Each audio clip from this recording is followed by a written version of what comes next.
In this episode of Conversations, we return to my talk with Ozzie Giglio. In this segment, Ozzie shares what it's like to own a piece of history, how F&I saved his dealership life, and what he really thinks about discounting. In 2016, the Windy City Motorcycle Company acquired Milwaukee HarleyDavidson, and you have said that this is a responsibility that you intend to live up to. What do you mean? Well, I believe that location uh, can and should be iconic in the sense of, it's a dealership in the hometown of Milwaukee, and I think that it needs to be a facility and a location that customers from all over the country. It's kind of like Sturgis. I mean, I think that Al's got a responsibility too, and so I think that as a dealer, we owe the customers of Harley Davidson on a national and an international basis to provide a great experience and an iconic location on a Milwaukee Harley Davidson. I think it had been, I think that there were some struggles with the location previously, and I think when at the time we took it on, because it had deteriorated fairly significantly at that point. We really wanted to breathe life into it and to make it a robust place that people would be proud to go to. So I think that really was the comment, if you put it in context. Excellent. Next week, Amy and I will be delivering the 200th HDFS Advanced Competency Training Program. The 200th. Of which you attended one of the earliest workshops. In that session, I asked you to say a few words to participants about what they need to know from the dealer principal's perspective. What two or three principal perspectives would you like to give the nation's dealership employees today?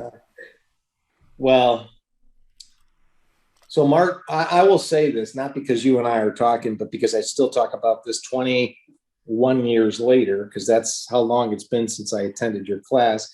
I mean, if you remember, people couldn't, for some reason, there was this amazement that the dealer principal was sitting in your F&I class. So Yep. I didn't quite understand that. And F&I saved my life. So, when we bought that dealership, I had a great deal of debt.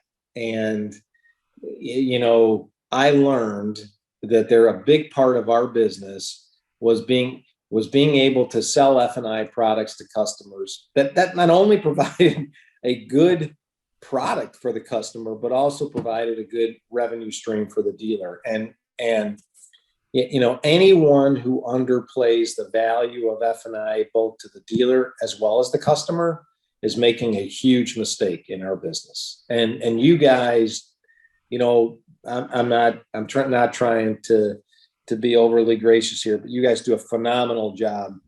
Thank you. Of training people on how to actually sell, but actually educate the customer on the value of the products that Harley Davidson provides. Because I think they provide some great products, but it's like many, many things. You've got to be able to educate people on the availability of those. And you did that for me. And we have a robust F&I practice still today, as you know.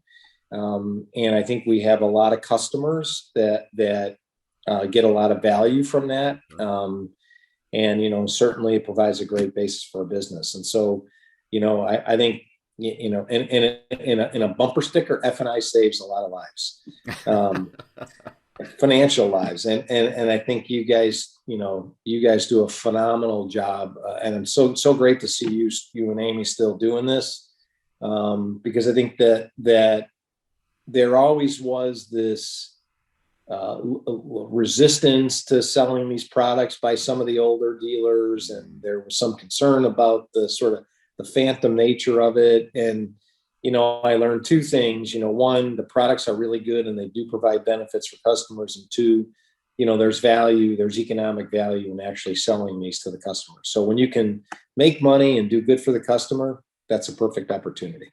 Excellent. So, So, yeah. and in that session, I wanted dealership staffers to have a perspective from the dealer principal as to what it is like to actually own and operate.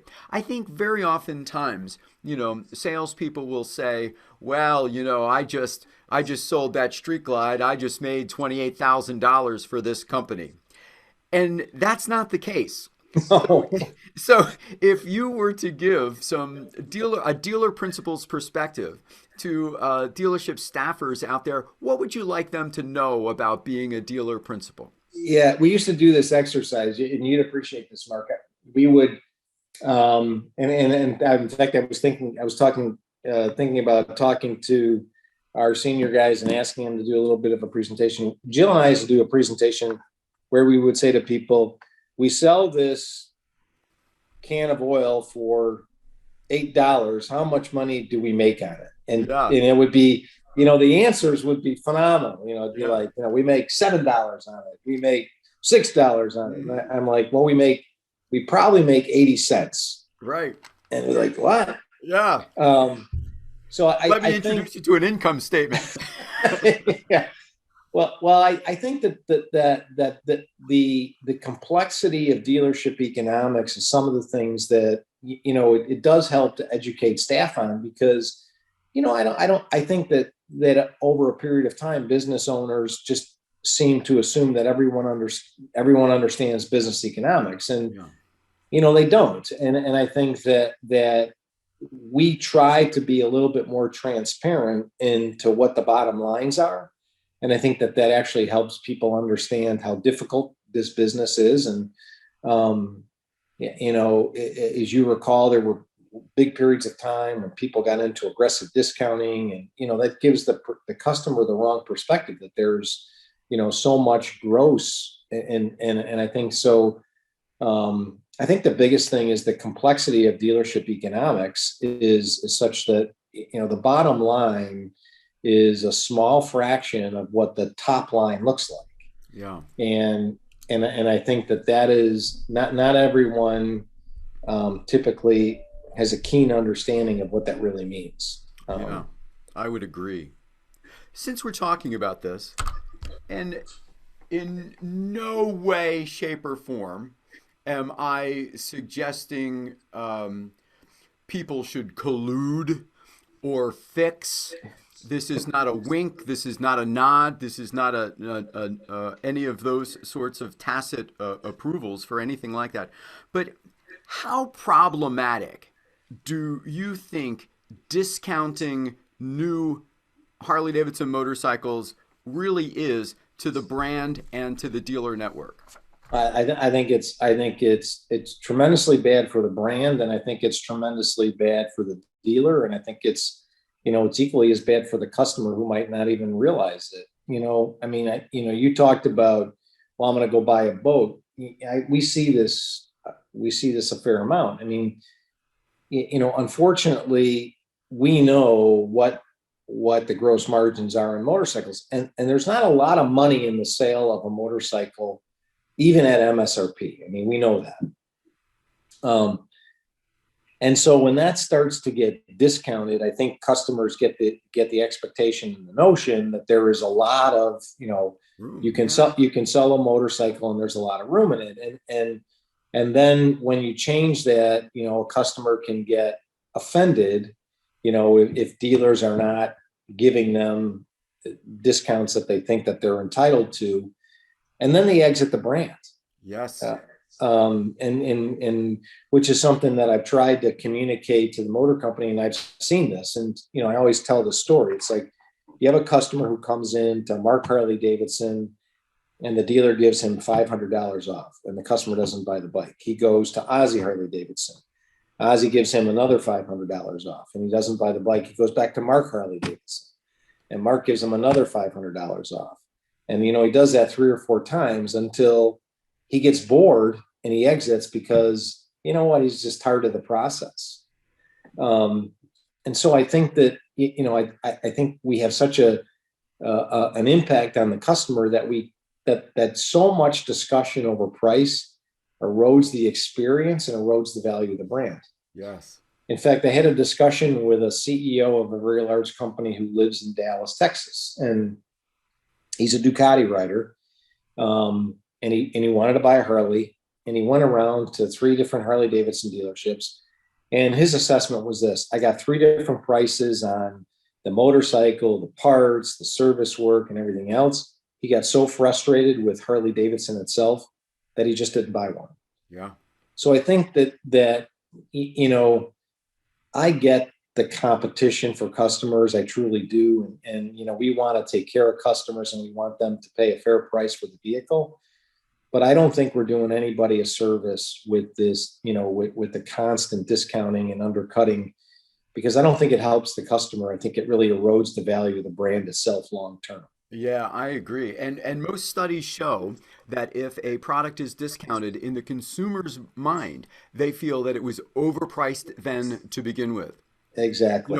I always tell dealers that we need a new good deal mentality. And a new good deal mentality is when a good deal is when the customer feels well taken care of Right. and we feel fairly compensated. Right. If those two things are out of balance, it's just no good. It does. Yeah. I mean, and the thing is, I think, what customers then, realize, I think some realize long term, is that impacts the value of their vehicle too when they try to trade it in and things like that. And so, years ago when I first got in this business, price was never a discussion. It really Right. wasn't. I mean, you paid what you paid. Right. And, I think some dealers abused that because they charged a lot over MSRP, and that wasn't right either. But I think the nice part about those days is there was so much focus on taking care of the customer that really was the emphasis. And also people felt real value in their motorcycle. Yeah, They knew when they had their motorcycle, it had value. that's right. And I think that made a big difference in kind of the culture of the brand itself. So I think, I think discounting hurts all 3 parties: the dealer, the manufacturer, and obviously the brand itself. Yeah.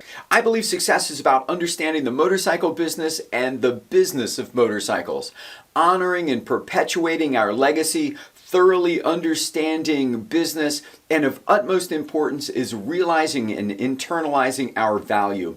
Price reduction is the manifestation of fear. Fear you don't have the skills, fear you don't offer the experience, fear you can't compete, and ultimately fear you'll lose the business. Perhaps what we should be spending more time on is improving our abilities and less time being afraid. Markets fluctuate, situations change. The question we have to ask ourselves is this: regardless of the market, are we staying true to our values? That's just something to think about. Now, go sell something, will ya?